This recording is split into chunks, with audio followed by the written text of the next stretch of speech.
Well, good afternoon, everyone. I think the fact that the President of the United States is over meeting with Democrats only tells you where this debate has gone. Early in the year, there was talk about producing a bill that 80 of 100 senators could support, doing it on a truly bipartisan basis. But instead, as you know, as you've followed this over the weeks and months, it's drifted off into a completely partisan effort to take $500 billion in cuts out of Medicare, $400 billion in new taxes, produce, in effect, higher insurance premiums for 85% of the country.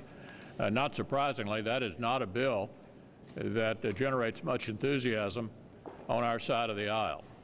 So here we are a few weeks before Christmas with the Democrats trying to squeeze every single one of their members to swallow a pretty bitter pill for the American people.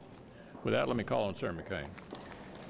Well, I don't like to refer back to the last campaign for obvious reasons all the time, but the fact is that last October, a year ago, the President of the United States, and I have repeated the quote so often that I practically have it committed to memory, that when we get into health care reform, there'll be Republicans in the room, Democrats in the room, the C-SPAN camera. Is a C-SPAN camera here? I think you should go right on over to the meeting there, because that was the commitment made, that the C-SPAN cameras would be in there so that the American people, quote, would know who's on the side of the insurers and pharma and who's on the side of the American people.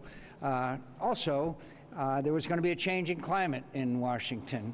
I'd love for the President to come and meet with the 40 of us who are on this side of the aisle, and we could have a discussion with him about why we feel so strongly there needs to be medical malpractice reform in this legislation, why we feel that people should be able to go across state lines and get health insurance, why it is we think that wellness and fitness should be emphasized in this legislation, why it is that the trial lawyers seem to have dictated the language of this legislation, that in 2,000 pages there is no significant reference whatsoever to medical malpractice reform. I noted on the front page of the Washington Post this morning, and maybe it's the reason why the President is here, deals cut with health groups may be at peril. Deals cut with health groups may be at peril. Yesterday, we had a very spirited discussion on the floor of the Senate about particular deals that have been made, and I made reference to that deal that pharma's made and that others have made. And there was some blowback that maybe that was an unfair characterization. Well, here you see it, and it's been reported in other media outlets. It's time to stop this behind closed doors routine that they've been going through in deal cutting.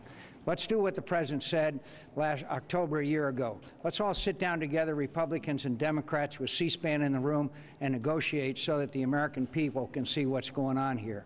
It is not an accident that the longer this process goes forward, the more and more Americans are against this massive 2,000-page intrusion and takeover of the healthcare system in America by the federal government, which it could end up being. So, again, we are always glad to see the President back where he once worked, and we stand ready to sit down and meet with the President if he has time as well. And we'd like to have the C-SPAN cameras in when we do so.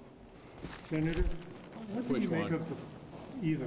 The White House argues that votes is not the only measure of bipartisanship or partisanship, that the fact that the administration has accepted a number of Republican ideas is also a measure you'd have to tell me one meaningful idea that is not a motherhood kind of a thing that we would all agree to.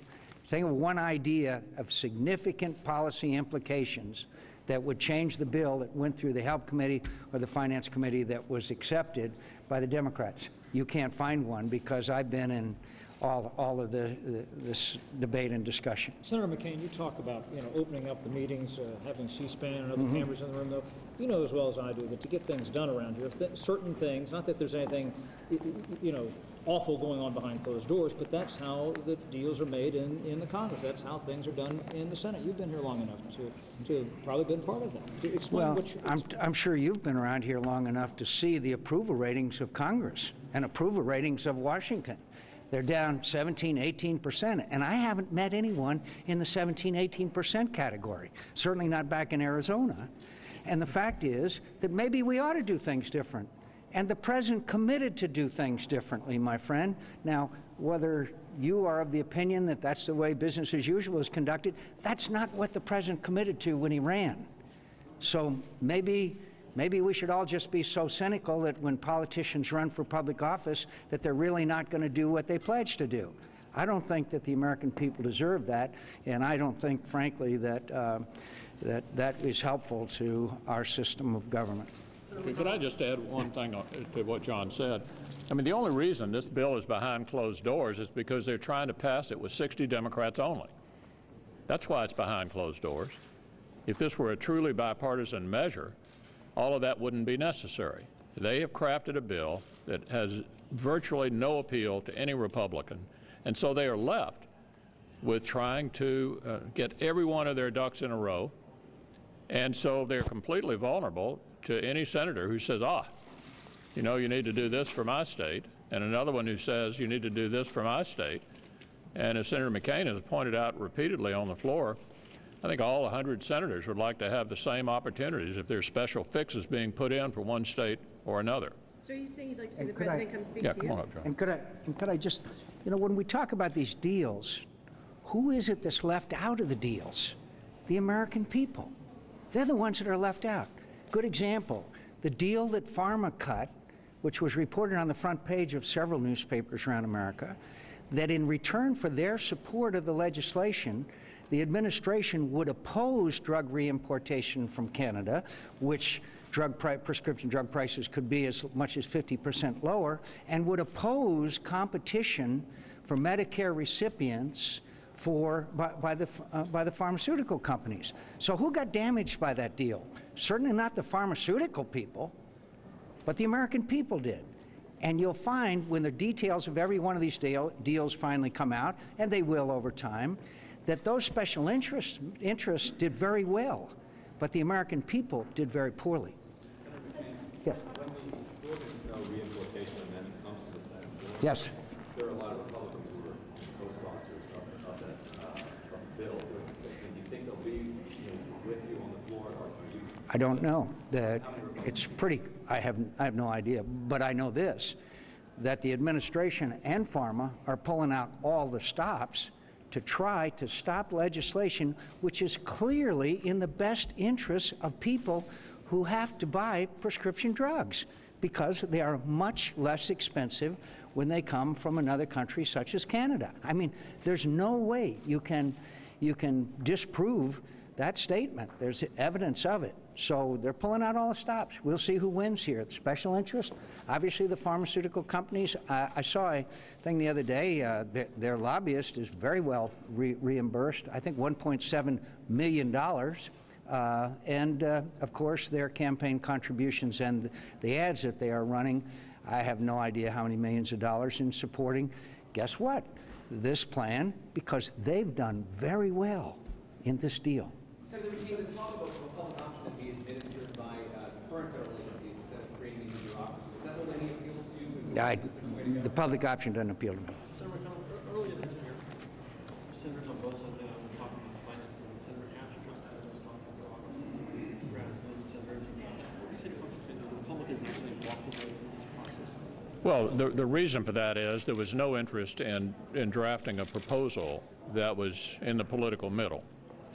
You know, a year ago, the president looked at the situation and said, I'm sitting on a 70% approval rating. I've got a big margin in the House, and I'm on the way to getting 60 votes in the Senate. You know, we really don't need these Republicans. And so they decided, and it was clear as the discussions went on in the Finance Committee, to write a bill that Republicans couldn't in good faith, in good conscience, support. So they are left with what Senator Mccain has just described. The only way they can get to 60 is with all of this deal making. Had they chosen to go down the middle a lot of these special interests would have been disarmed by a truly bipartisan bill. We could have done something that we've been recommending from the very beginning, go step by step to fix the problems that deal with cost. And all of that has been lost in this desire to restructure through this 2,074-page bill 1/6 of our economy. Thanks, everyone.